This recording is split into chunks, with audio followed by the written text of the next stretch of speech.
To many who see them, the legacies of the ancients are beyond understanding. Strange creatures, exotic spirits, mysterious gods, architectural marvels. Researchers still debate their origin and meaning.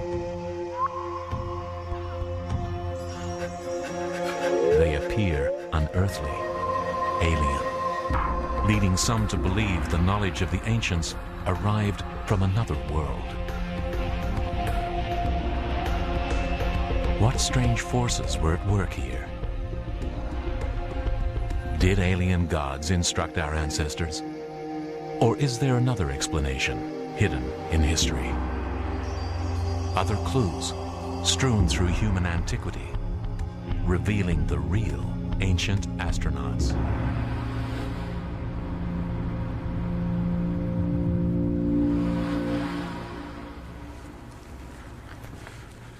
All right, we'll be careful on the electrodes now. At the Monroe Institute in Virginia, There. Carol Sabik is preparing for a flight beyond her body. Need to hook these wires up to the amplifier here. Okay, and does that feel comfortable for you like that? Yeah, I'm fine. All right. She's good. being launched by consciousness researcher Skip Atwater.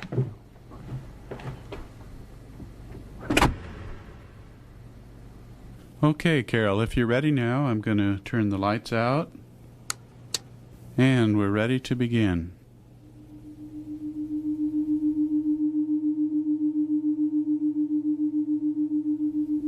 All right, Carol, everything is looking really good out here.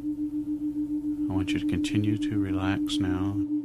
Atwater believes there is a hidden power in the human mind, a power that once fueled the imaginations of our ancestors and may help explain some of the ancient mysteries they left behind.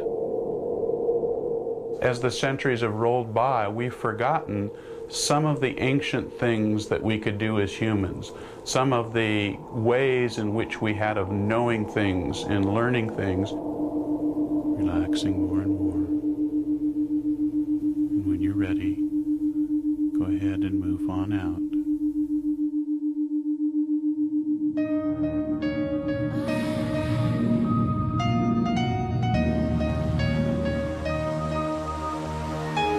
The mysteries of the ancient world have intrigued scholars for centuries. Perhaps the most puzzling are the suggestions of ancient flight. Why did our ancestors portray flying beings and build great stone mountains pointing to the heavens? To some, these suggest the presence of aliens, of visitors from outer space who guided our ancestors. Among the ruins of lost civilizations, clues suggest a special group of people did exist. People who saw the world in a different way. But these people were not aliens. They were shamans.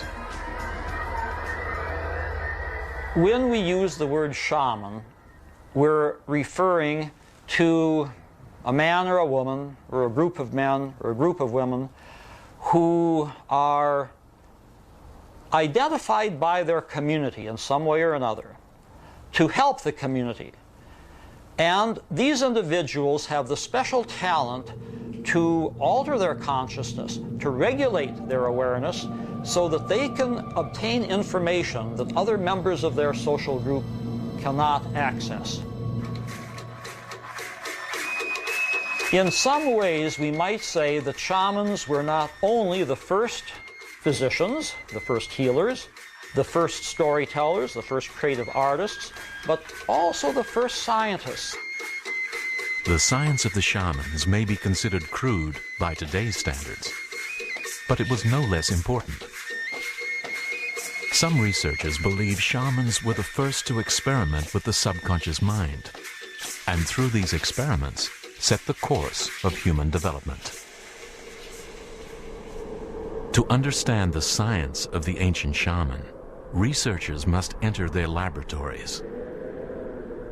One such place is deep inside the Pyrenees Mountains of southern France.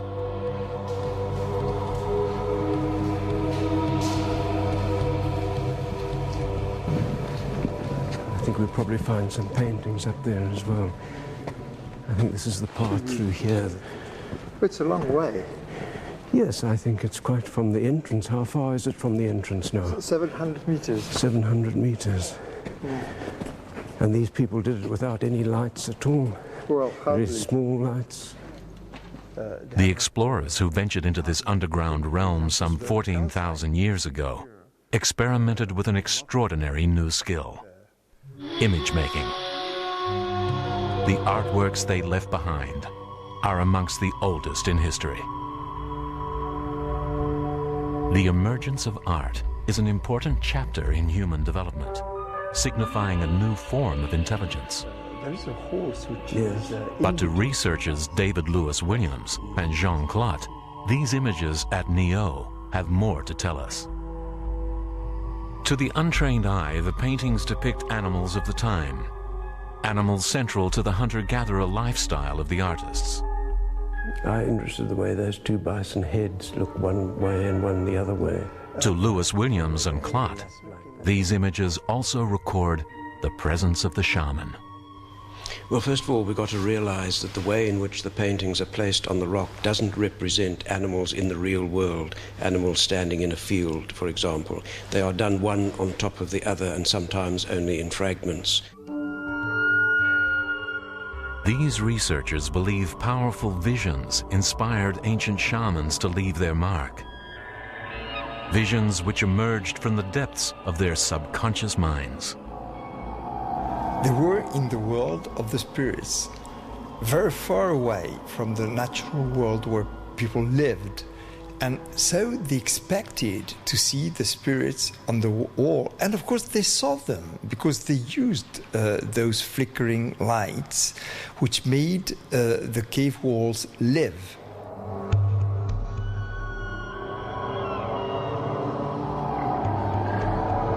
In one's spiritual vision, the rock itself begins to disappear and to melt.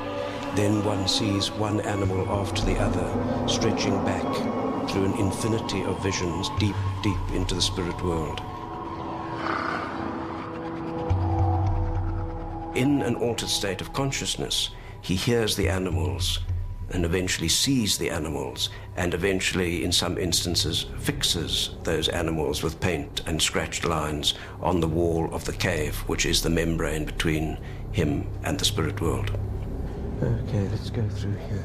These shamanic experiences could be considered humanity's first space program, an inner space program, made possible by the very nature of the cave. Clot and Lewis Williams say, in dark and isolated environments, the human brain is denied stimuli from the everyday world.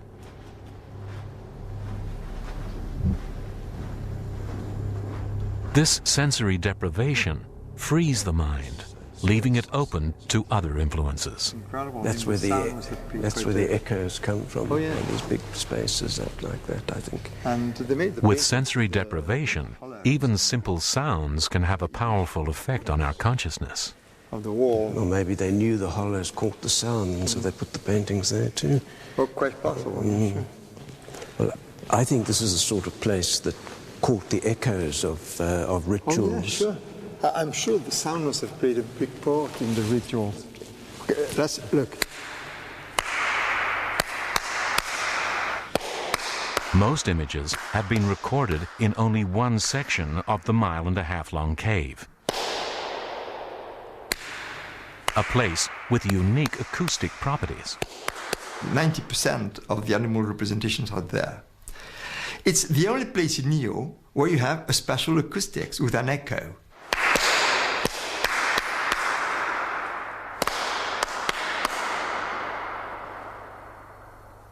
It does work. It was just incredible. The acoustics are incredible. So is it a coincidence that the place where they put most animal representations is the only place in a 2 miles in a 1.5 mile long cave where you've got that kind of acoustics. I don't think so.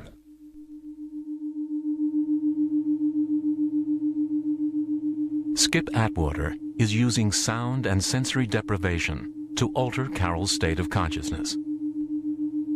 Inside the Monroe Institute's cave-like isolation chamber, she can see nothing, feel nothing. Her only external stimulus comes from tones in her headphones. And that sound is doing something remarkable. Just as 2 eyes give us binocular vision to calculate depth, our 2 ears allow us to calculate the direction and source of a sound, a capability vital to our ancestors' survival. Low-frequency sound coming from over here would arrive at this ear first, and then a slightly different out-of-phase signal arrive at this ear. And if we would turn our heads towards the source, this would equalize the phase difference. When manipulated, this survival mechanism can have another powerful effect. The tones in Carol's ears are slightly out of phase, but they can't be equalized by turning her head. As a result, Carol's brain combines the sounds into a third tone, created from the difference between the original tones. This phenomenon is called binaural beating, and it's modifying Carol's brainwaves. Our state of consciousness is linked to brainwave activity, which can be measured by electroencephalograph or EEG. Carol's EEG shows strong activity below 7 cycles per second, known as theta and delta waves.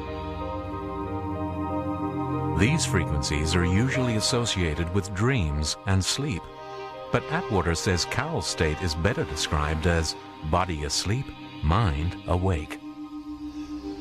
All those bright colors tell us we're getting lots of delta brain waves going on as she moves into her out-of-body experience.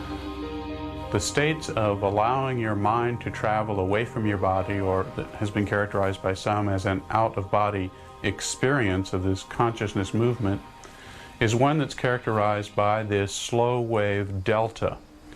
So using the word sleep isn't really appropriate in this case, because our minds are not asleep. Our minds are open and awake to experience.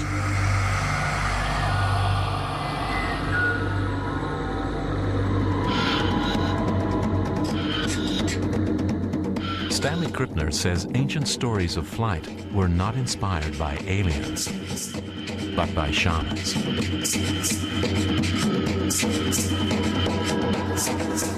Experimenting with sensory deprivation, sound, and sometimes psychedelic plants, they learn to alter their states of consciousness, to propel them into otherworldly realms. Drumming, dancing, dreams, drugs, the 4 Ds of shamanism, as I often say. This produces very vivid mental imagery, visual imagery, but also auditory imagery. This becomes the material for songs, for marvelous paintings, for even architectural structures. And this is something that was the province of the shaman. David Lewis Williams and Jean Clot have no doubt sound and ritual inspired the artists of Neo. It must have been a ritual center of some sort, I think. The deeper gallery to the gallery. They found further evidence the artists were in altered states.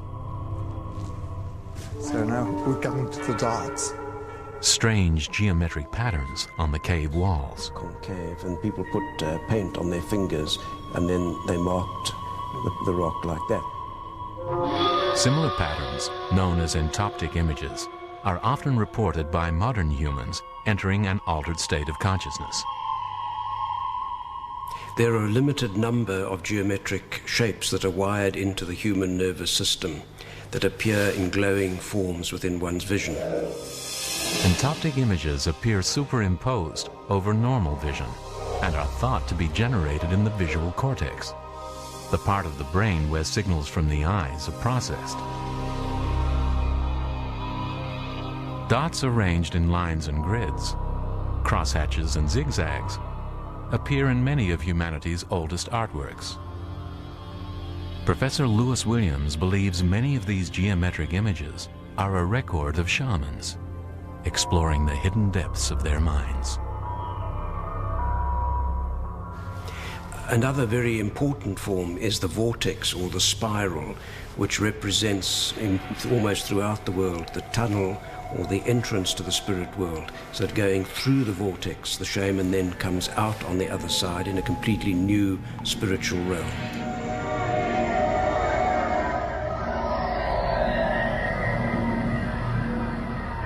It's very different from having wishful fantasies or be doing some daydreaming. You know, literally it's an inner travel comparable to the space travel. Pioneering consciousness researcher Stanislav Grof has spent more than 4 decades researching the science of the ancient shamans. He says shamans also used breathing techniques to alter their consciousness. He teaches modern travelers to produce a mild form of oxygen deprivation in the brain, similar to that experienced by climbers at high altitudes. Grof believes the non-ordinary states this can produce were a fundamental part of all ancient cultures. The Western industrial civilization is really the only group of people throughout human history that does not hold the non-ordinary states in high esteem.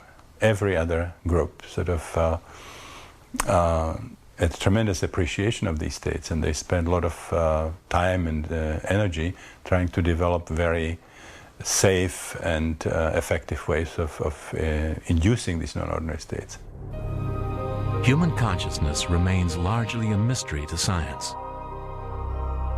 It's believed our awareness comes from a complex interaction between sensory signals, memories, and the subconscious mind. Grof and others argue the subconscious plays a more powerful role than we imagine, that we use it to develop ideas, and through the ages, our ancestors used it to develop human intelligence.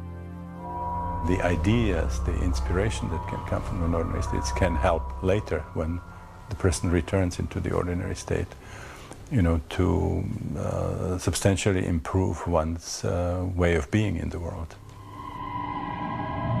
Advocates of this theory suggest inspirational ideas can come from a transpersonal realm, hidden from everyday awareness, that the dreamlike imagery in altered states often contains solutions to the questions on our minds. Many people in the transpersonal field feel that all genuine, really deep creativity comes from the transpersonal realms. Obviously, you have to do your homework. I mean, you have to sort of consume somehow the information of a particular discipline. You have to be aware of the problems. You have to define them very clearly. But the solution very frequently comes in a non-ordinary state. Some of modern science's great discoveries have occurred in dreamlike flights of the imagination. In 1862, after dreaming of a snake biting its tail, chemist August Kekule predicted the circular structure of the benzene molecule, a breakthrough vital to understanding the chemistry of life. Molecular researcher Dr. Kari Mullis started a genetic revolution in the 1990s when he designed an innovative DNA cloning technique. He credits the discovery to an altered state's flight along a strand of DNA. Even Albert Einstein claimed some of his theories, including the groundbreaking theory of relativity, came to him while he was in a twilight state. I think there's a great deal of evidence that intelligence originally was quite modular, very much like a Swiss Army knife, where each blade, each part of the knife has a specific task to perform. The shaman probably pulled all of these factors together better than anybody else in the society.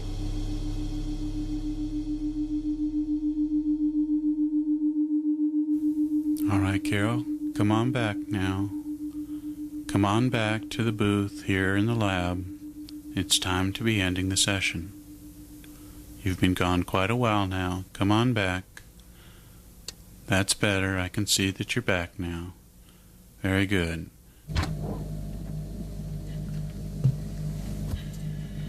Well, welcome back. How was your experience? Oh, wow. I started out from here, sort of floating up through the roof of this, through the ceiling, and I went up, out through the building, and I was looking at the building from up above.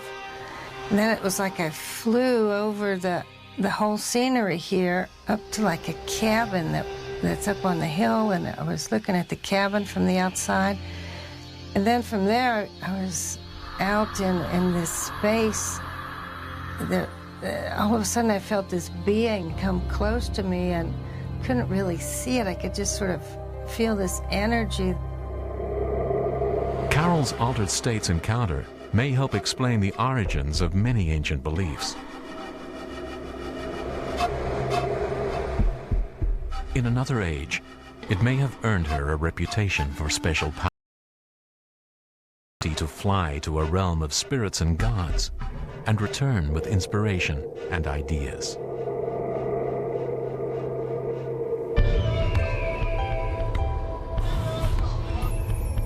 Flying dreams are sometimes associated with venturing to other realms and collecting information. And yet the dream imagery of flying may in fact be somewhat of a metaphor, somewhat of a symbol that we use to explain to ourselves the way in which we got the information. Now, this symbology may have been similarly placed in ancient times when people were seen to be dressed as birds. The mark of the Birdman can be found amongst the remains of many great ancient cultures, including one that heralds the birth of a new era in human history.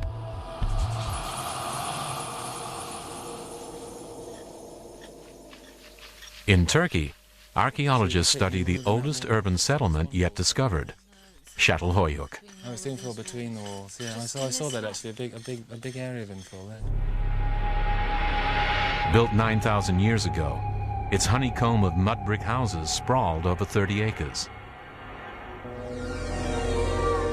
This site marks a turning point in human development, the dawn of civilization.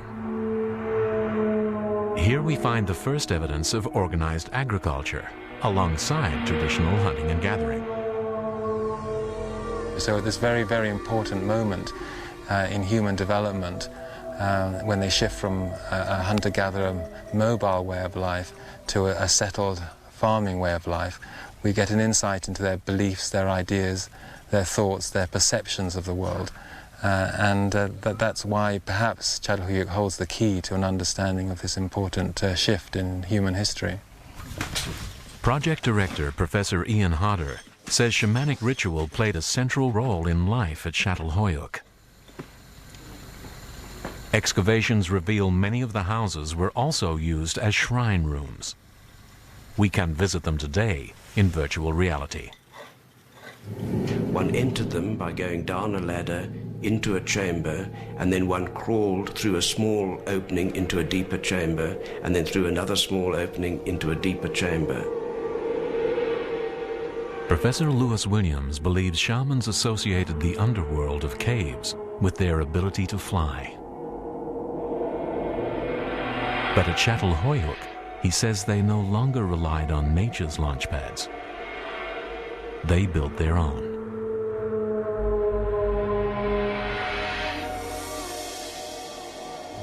And the fact that these, in some ways, replicated caves and entrances to the underworld is perhaps confirmed by the fact that the people who made them actually got stalagmites and stalactites from caves some distance away, carried them down to Çatalhöyük and took them into the deep parts of the cave. So they were making their own caves above the earth. In these rooms, researchers believe shamans performed their rituals, entered altered states of consciousness, and flew to the spirit realm.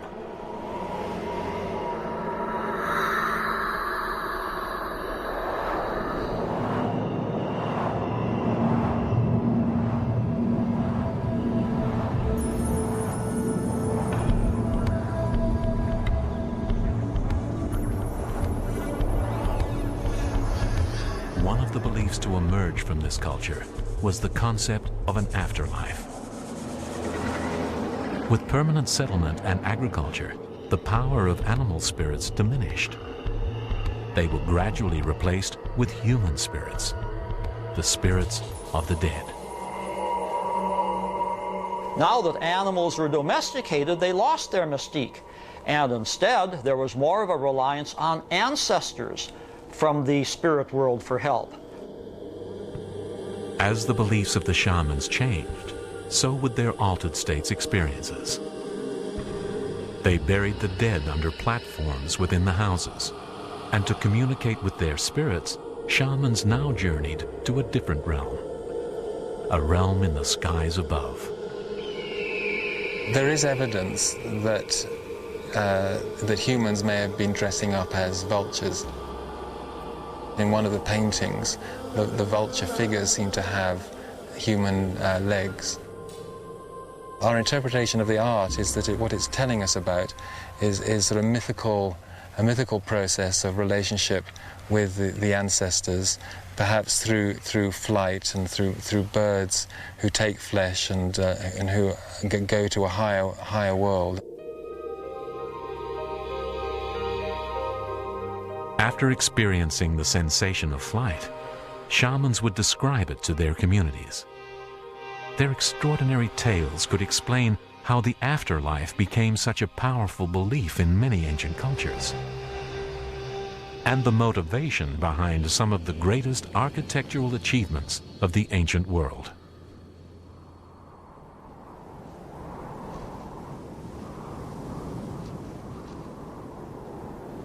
On the remote island of Orkney, north of Scotland, is the remains of an ancient village called Skara Brae. Built around 3100 BC, it was occupied for some 600 years.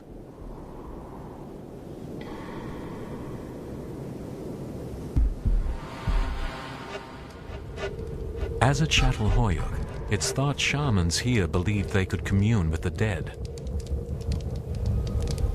But at Skara Brae, shamanic flights to the afterlife were not launched from simple shrine rooms. On ancient Orkney, the people used launch pads of unprecedented sophistication. This grave, known as Maes Howe, is one of the finest structures of prehistoric Europe. Its simple grass covering hides a chamber built from a complex arrangement of stone.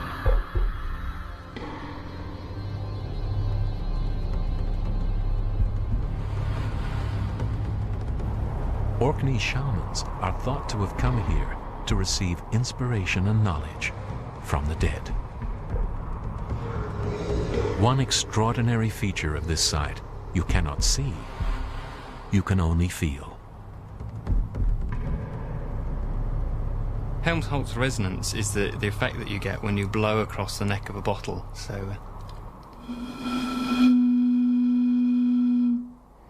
And that's the same effect that we'd expect to get in a tomb like Maes Howe, with the column of air in the neck of the bottle being the column of air in the passage, and then the sort of volume of the bottle being the actual main chamber of the tomb.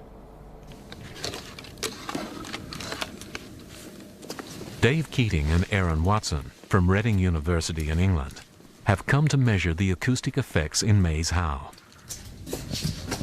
It's possible the Helmholtz resonance inside this passage grave could alter the consciousness of those within, and explain why ancient Europeans believed they could talk to the dead. Tests with a scale model suggest the sound frequencies produced here could be around 2 cycles per second, well below the audible range. Human hearing only goes down to around about 20 hertz, and at frequencies below that we tend to feel the sensation, you know, in the body cavities shake and things like that. And as the frequencies get lower, we become less and less aware of them. But it's been shown that they can still have a very profound effect on us, so we may not even be aware that they're there, and they're still affecting us. Okay, Aaron, I think what we'll try doing is, if you just take the drum and give a good waft, yeah, and then we can see what frequency the air... So near the entrance to the passage there? Yeah, just give me one good waft. By simply waving a drum, the Reading team set a pulse of air bouncing back and forth across the chamber. That's A lovely. resonant pulse of inaudible sound. So that shows us the resonant frequency of the whole tomb. Okay. Is this about 1.6 hertz? So by moving the air once, it's created this reaction that continues? That's right. I think probably what we want to try now is you at the entrance of the tunnel. To test their theory further, Keating and Watson introduced the repetitive sound of a drum, the instrument most likely used during rituals at the site. Okay, Aaron, I've got the DAT running, so you can start drumming anytime you want. 2 drum beats per second, the same frequency at which the tomb resonates, produces a strong reading on their instruments, not from the sound of the drum beat, but from the inaudible Helmholtz resonance. Here you can see the drum beats, but look in between. You can see this lovely Helmholtz resonance. Yeah. You see that? And that's the whole tomb just resonating away each time you kick it with the drum. You can really see that, can't you? Yeah. The actual sound pressure levels that we measured in Maze Howe, we had about 135 decibels. Now, if you sort of equate that to an audible frequency, that's a very, very loud sound, you know, equivalent to something like a jet engine, louder than a rock concert. Of course, you can't even hear it, but it's there at this extremely high level. Could this powerful resonance alter the brain waves of those in the chamber? Keating and Watson are about to find out. Wired to a portable EEG, David Keating assumes the role of the shaman.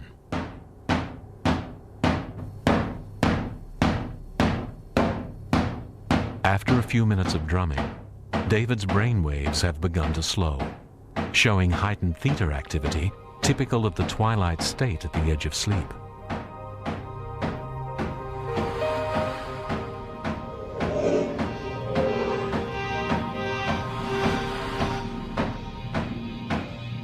As the drumming continued for a while, I could feel as though my body was going asleep. Now, normally if you're dropping off, you kind of lose focus and concentration and come to suddenly as your head nods forward. But in this instance, I was aware of my head dropping forward slowly and snatching back again, as though I was an outside observer of my own body. Dave? How do you feel? I feel fine. It was odd. I could feel my body falling asleep, but my brain was still awake, still with it. You know? Right. The results at Maze Howe don't surprise consciousness researcher Skip Atwater. He believes over thousands of years, from the first caves to the elaborate tombs, shamans were refining the power of sound to send them on journeys beyond the body. That's why we see these very interesting slow beating instruments by the ancients, whether they be didgeridoos setting up a harmonic vibration, whether they be rhythmic drumming, or the raking of just shells across a rough surface in order to create a rhythmic sound in the lower frequency ranges. Atwater suggests altered states may be the key to solving the most debated ancient mystery of all time: the origins of the pyramids.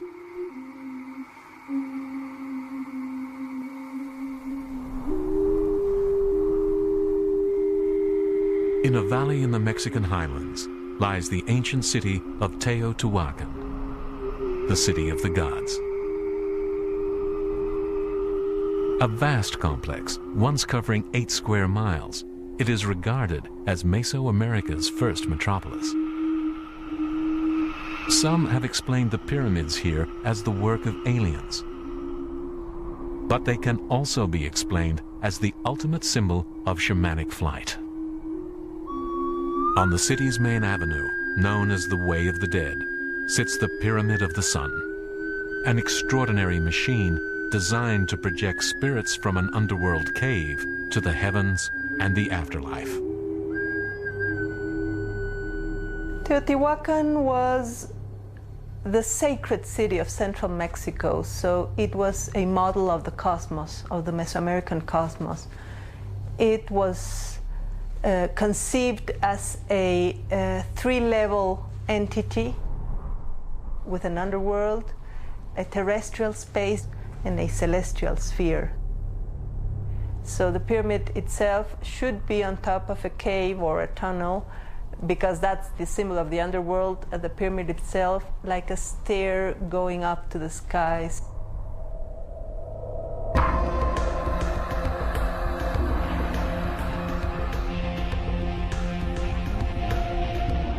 Mesoamerica has produced numerous artworks of mysterious figures, some appearing to fly. Their strangeness has convinced some observers these beings must have been extraterrestrials. But could these figures be inspired by shamans as they performed rituals to enter altered states of consciousness?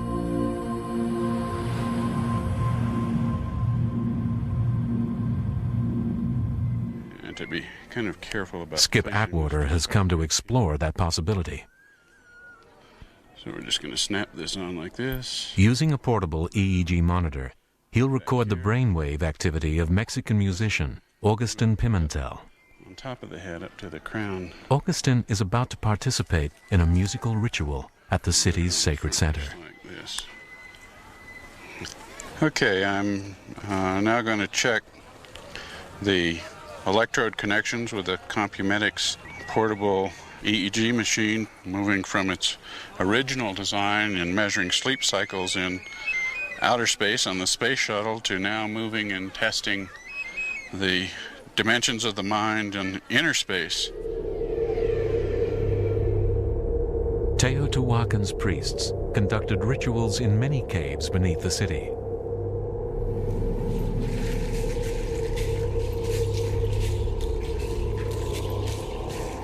The most revered of all, the cave below the Pyramid of the Sun. A gateway to the underworld, extending 330 feet into the earth.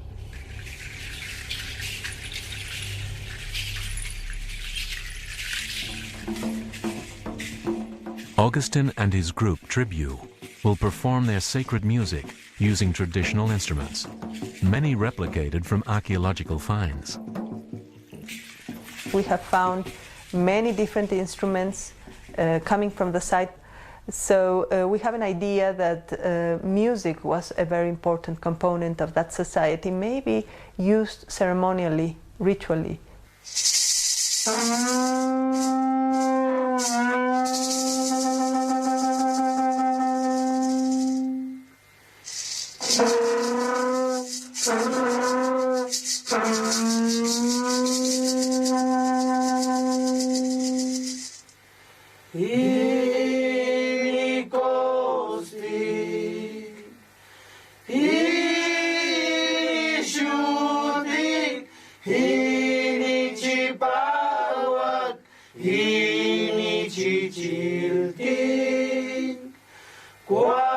Deep beneath the Pyramid of the Sun, the cave reverberates with music for the first time in centuries.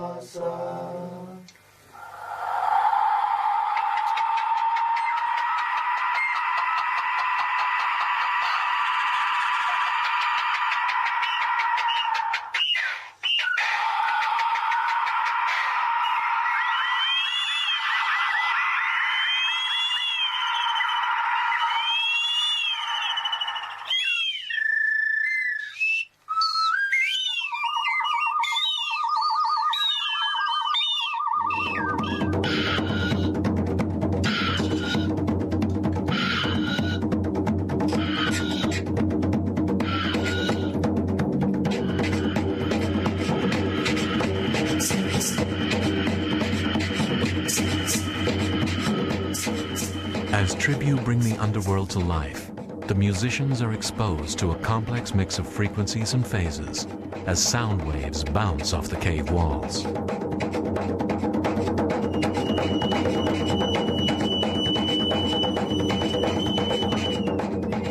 Augustine's EEG recordings should reveal what effect this may have on his state of consciousness. Within 20 minutes, that effect becomes clear. Atwater's instruments show Augustine entered a delta state. Notice here where there's absolutely no body movement artifact. It's as though this person is totally asleep here with this high amplitude delta brain waves going across here all the way to the end of the ceremony.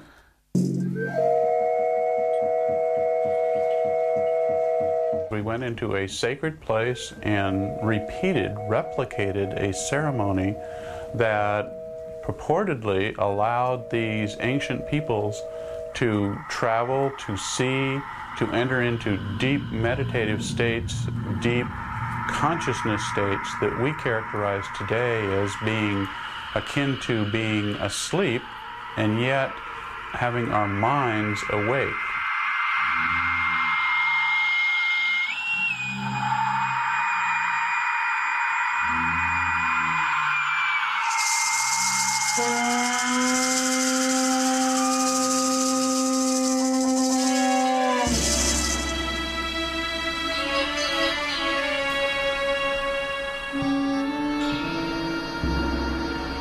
Separated from the Mexican pyramids by thousands of miles and thousands of years are the pyramids of Egypt.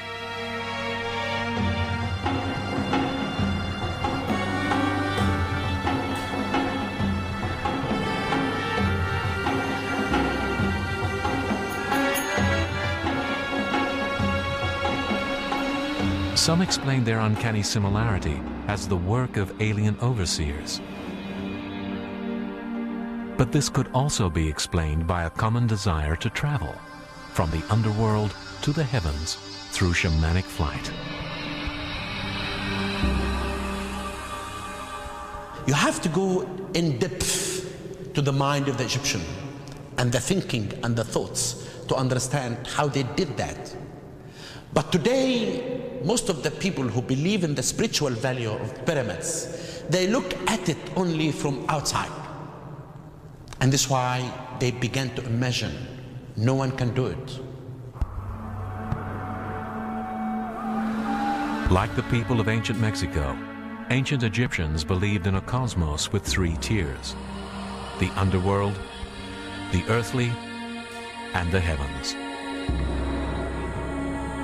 Both societies were ruled by god-kings, steeped in shamanic knowledge and belief. As in Mexico, when an Egyptian pharaoh died, he sought to join the gods in the heavens above. The ancient Egyptian believed that the king is resting in his place, and the king will use the pyramid as stairs to ascend and descend to the sky.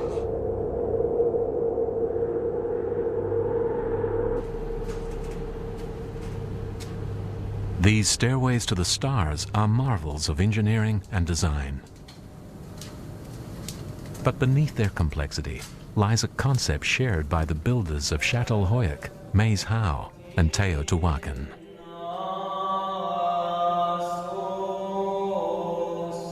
Deep within the pyramids of Giza, cave-like chambers were used to launch flights to the spirit world. Flights fueled by sound and ritual.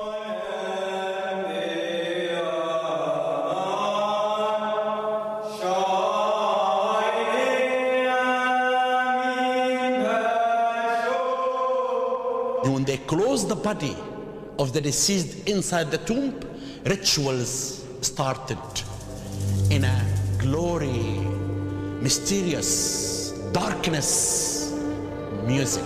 This is ritual music, making the dancing boom, boom, beautiful. And this is what we call ritual dancing, to accompany the deceased in his funeral procession while they're taking his body.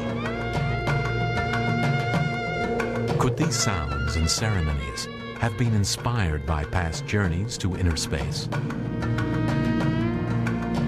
Journeys into altered states where inspiration and wisdom were thought to be found.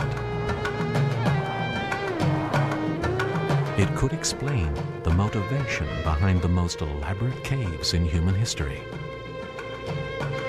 and the symbols of flight associated with the pharaoh's journeys to the afterlife. The pyramid's secrets lie in their inspiration, an inspiration that seems to have started long before the rise of the great Egyptian powers. An inspiration shared by all ancient cultures as they explored the world of spirits and the afterlife.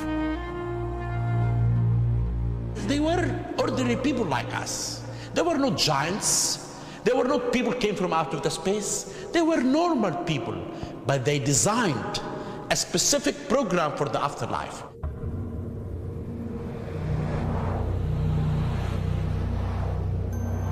History shows our ancestors, from the first cave dwellers to the most sophisticated architects, gave preeminence to the spiritual world. If that world was hidden in the human subconscious, we could still explore it today. Skip Atwater believes we can, and that we have much to learn from the ancient science of the shaman. There is information elsewhere. There is information beyond the limitations of the physical body, beyond the limitations of our 5 physical senses. And it is our mind that gives us access to those things. It is our very own thoughts. It is the essence of us, the soul of us, that allows us to know these things.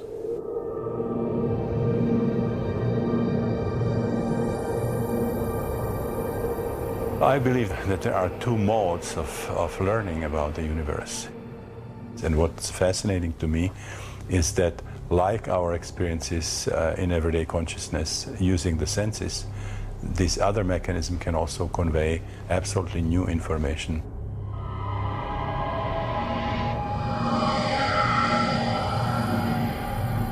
Now, as we move into technology and understand more about how the brain functions, we are remembering, bringing together again, the functions of the lower brain and the higher brain to make us a totally functioning human being, capable of perceiving in many different ways, capable of allowing our minds to extend beyond the realms of our physical bodies.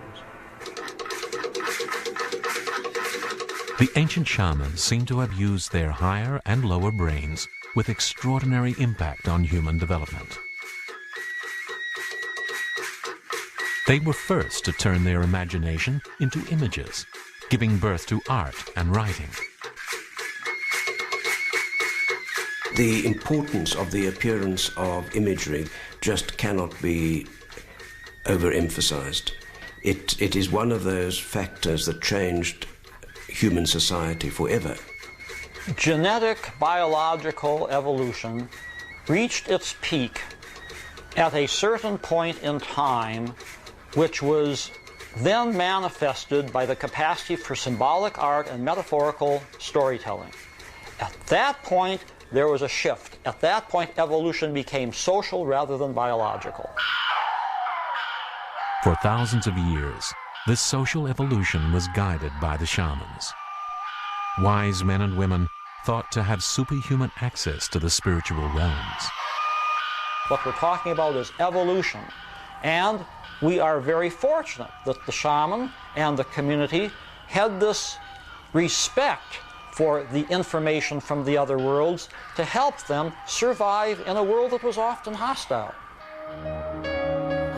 Fusing knowledge of the physical world with their spirit world, they offered structure and meaning to dawning civilizations.